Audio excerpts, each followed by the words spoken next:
वाय नमस्तुभ्यम शिव भक्तों। तो आज की वीडियो में हम जानेंगे कि शिव महापुराण में क्या क्या विश्लेषण किया गया है। तो हम चलिए वीडियो को स्टार्ट करते हैं। भगवान शिव की महिमा का गुणगान कई प्राचीन ग्रंथों में देखने को मिलती है, लेकिन शिव पुराण में उनके जीवन पर गहराई से प्रकाश डाला गया है। शिव पुराण में उनके जीवन, विवाह, संतान, रहन सहन आदि के बारे में विस्तार से बताया गया है। शिव पुराण में 6 खंड और 14।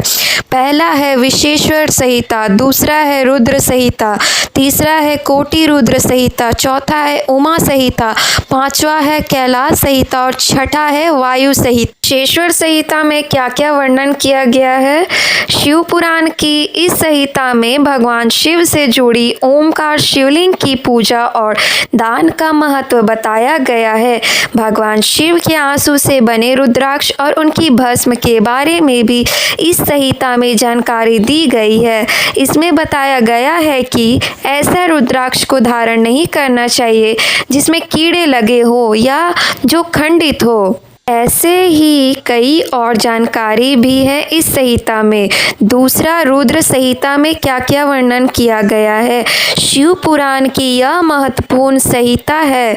इस संहिता में सृष्टि खंड में भगवान शिव को आदि शक्ति का कारण बताया गया है और बताया गया है कि विष्णु और ब्रह्मा की उत्पत्ति भी शिव से ही हुई है। इसके साथ ही इस संहिता में भोलेनाथ के जीवन और उनके चरित्र के बारे में भी जानकारी दी गई है। इस संहिता में पार्वती जी के साथ विवाह, कार्तिकेय और गणेश का जन्म, पृथ्वी जुड़ी कथा आदि का भी उल्लेख किया गया है। भगवान शिव की पूजा विधि का भी वर्णन इस संहिता में किया गया है। तीसरा है कोटि रुद्र संहिता। इस संहिता में शिव के अवतारों का जिक्र मिलता है। भगवान शिव ने समय समय पर सृष्टि की रक्षा करने के लिए अवतार लिया है। उनके मुख्य अवतारों में से हैं हनुमान जी, ऋषिभदेर और शैवतमुख। इस संहिता में भगवान शिव की 8 मूर्ति का उल्लेख भी है। इन मूर्तियों में भिन्न पवन, भूमि, पवन, तेजित, जल, अग्नि, सूर्य और चंद्रमा को अधिष्ठित माना गया है। इस संहिता लिए भी प्रसिद्ध है क्योंकि इसमें भगवान शिव के अर्धनारीश्वर रूप धारण करने की रोचक कथा है। उमा संहिता में क्या क्या वर्णन किया गया? संहिता में माँ पार्वती के चरित्र के बारे में उल्लेख मिलता है। ऐसा माना जाता है कि माता इस संहिता में दान, ताप और महत्व को वर्णन किया गया है। इस पुराण में पाप के प्रकार और उनसे मिलने वाले नरकों की जानकारी भी दी गई है।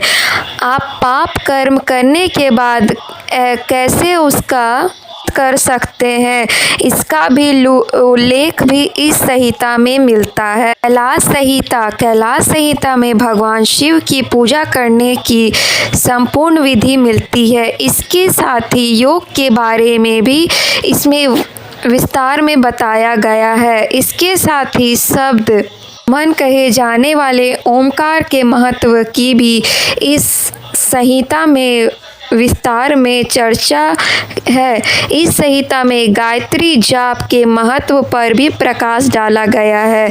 छठा है वायु संहिता। वायु संहिता में 2 भागों में विभाजित है, पूर्व और उत्तर। इस संहिता में शिव ध्यान और विस्तार से चर्चा किया गया है।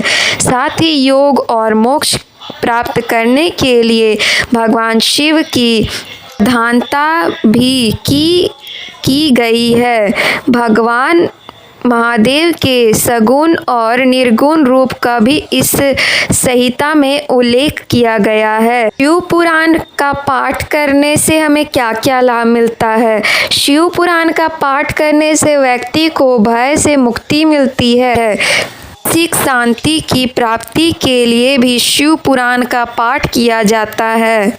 महापुराण का पाठ करने से इंसान को मृत्यु का भय नहीं सताता और मृत्यु के बाद ऐसे व्यक्ति को शिव के ज्ञान लेने के लिए आते हैं। तो आज के लिए बस इतना ही। चैनल को सब्सक्राइब करें, वीडियो को लाइक करें और ज़्यादा से ज़्यादा शेयर ज़रूर करें। श्री शिवाय नमस्तुभ्यम। हर हर